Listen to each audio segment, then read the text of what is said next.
Hakuna jambo duniani lenye ukubwa kuliko Mungu. Ukisema umwache Mungu kumfuata Yesu kwa ajili ya ukashughulikie msiba, ina maana umeuona msiba ni wa umuhimu kuliko Mungu.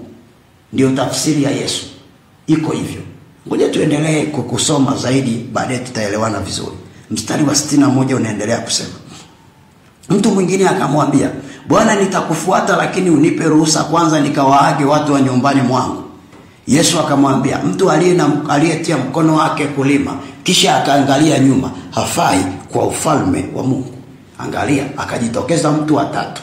Huyu mtu wa tatu aliyejitokeza, yeye akawa tofauti na yule wa kwanza ambaye alitaka kumfuata Yesu. Yesu akamwambia, sina pa kukuweka. Na wa pili aliyekuwa tayari kumfuata Yesu ila akatamani ruhusa ili akazike baba yake. Huyu wa tatu akawa na utofauti. Yeye alikuwa ni wa namna hii. Yeye naye aliomba ruhusa ili akawaage watu wa nyumbani kwake. Awaage ili waje. Ina maana alitaka akawaambie, jamani, mimi fulani leo nimeamua kumfuata Yesu. Kwa hiyo habari za duniani basi ndugu zangu, kwa herini, naenda na Yesu. Ndio ilikuwa tafsiri yake, kwamba naomba nikawaage. Yesu akamwambia, aliyetia mkono wake kulima kisha akaangalia nyuma hafai katika ufalme wa Mungu. Tafsiri ya Yesu ni nini? Tafsiri ya Yesu ni kwamba ukiamua kumfuata Mungu, haina haja ya kuwaaga watu wa nyumbani kwako. Kwenda kuwaaga watu wa nyumbani kwako ina maana ni kwenda kuwaomba kibali wa kukubalia. Je, wakikukatalia, ina maana utashindwa kwenda na Yesu. Ndio maana Yesu akamkatalia kwamba ukitia mkono wako katika kulima, yani ukiweka nia ya kujenga mahusiano yako na Mungu, haina haja ya kutazama baba yangu atanionaje, mama yangu atanionaje, dada yangu atanionaje, bosi wangu atanionaje, rafiki yangu atanionaje. Unasonga mbele pamoja na Bwana bila kujali wengine watasemaje. Ili hali wewe unachojua uamuzi niliofanya ni kumtafuta Mungu. Haijalishi mazingira yangu yananikatalia, haijalishi nina taarifa ya msiba, haijalishi huyu Yesu haieleweki atanipeleka mpaka wapi, ila ninachojua ana uzima wa milele, ninaufuata nikautwae. Oh, haleluya, wana wa Mungu aliye hai. Rapakandarabashaka. Sasa sikiliza vizuri, mwana wa Mungu.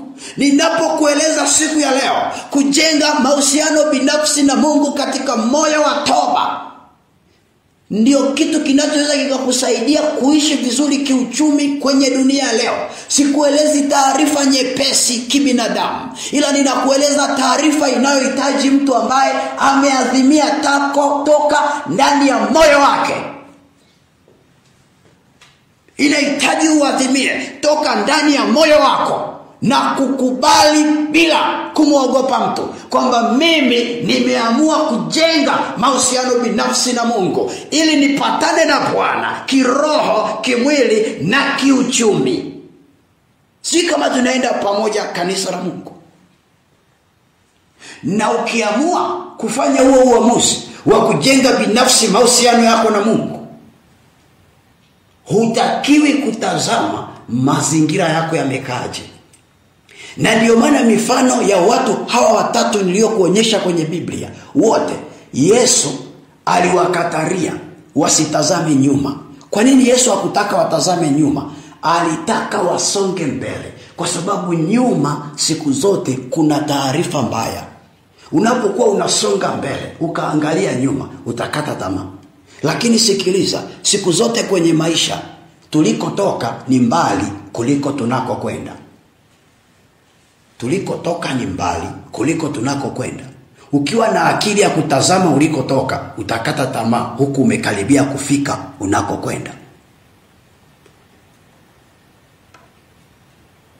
Hii ina maana kwamba unapoamua kumfuata Mungu, hautakiwi kuitikia miito ya nyuma, kwa sababu ulikotoka ni mbali, unakokwenda ni karibu. Wapendwa, kumfuata Mungu haina maana ya kwamba leo utakapoamua mimi fulani najenga mahusiano yangu binafsi na Mungu ili uchumi wangu pia ukae sawa na roho yangu ikae sawa. Haina maana ya kwamba hutopata changamoto za maisha. Utazipata. Na ndio maana hata huyu mtu alipoweka uamuzi wa kumfuata Mungu, alipata changamoto ya msiba wa baba yake. Hiyo ina maana ya kwamba kumfuata Mungu si kwamba hutopata changamoto, zitakuwepo. Na ndio maana huyu bwana alipata changamoto ya msiba, na huyu mwingine alipata changamoto ya kujiuliza Yesu atanilaza wapi. Na huyu mwingine alipata changamoto ya ndugu zake, akaomba ruhusa aende akawaage. Hiyo inamaanisha kwamba changamoto zipo katika kumfuata Mungu. Changamoto zipo katika kuishi maisha ya kiroho. Si kwamba changamoto hamna, zipo. Ila Yesu anatuhitaji tusigeuke nyuma kuzitazama changamoto tulizo nazo, ila tusonge mbele pamoja na Bwana katika moyo wa shukrani. Ina maana gani? Ina maana hata unapokutana na gumu katikati ya safari yako ya maisha ya kiroho, mshukuru Mungu kwa ajili ya hilo gumu. Lisikufanye ukate tamaa urudi nyuma. Songa mbele pamoja na Bwana. Oh, haleluya! Wana wa Mungu aliye hai.